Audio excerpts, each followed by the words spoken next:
I still get that little bitty check from him. It's very little. It's very little. Like $7. I got a $5 check. This for two kids. They are 23 and 24, and he's still in the rear for support. Now when those checks come in, we have an account for the grandbaby.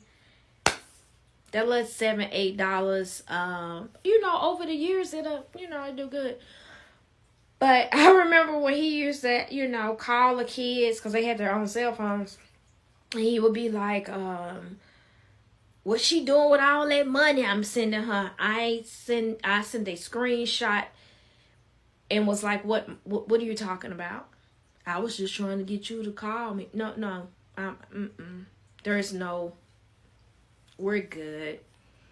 And now that they're older, my kids tell me all of the time that they love and they truly appreciate that I never dogged him.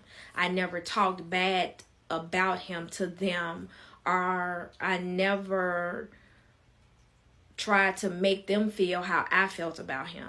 I allowed them to have their own opinion about who he was as a person and his characteristics. I never told them, how I felt. I didn't even discuss the abuse with them until they were like 14 and 15.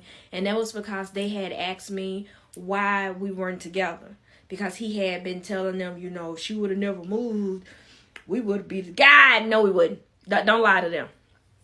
So I finally told them why we weren't together. And I did it age appropriate.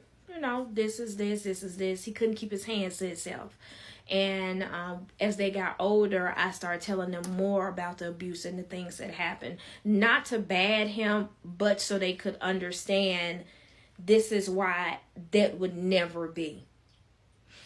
And I made sure if they wanted to go to counseling when I told them, I was okay with it because I know it was hard because it was hard on me. And I was so happy that I didn't allow the hurt and pain that I went through to still pass judgment. Because it probably would have did more damage to the kids of me bad-mouthing him than me keeping my mouth closed because that's how he was acting towards me. This is why I always tell moms, no matter what dad does, you don't bad-mouth him in front of the kids because that's still half of them. It's two DNAs in that. And at one time, you was all with that person. So, still be respectful to the kids. And that's what I did. I was respectful.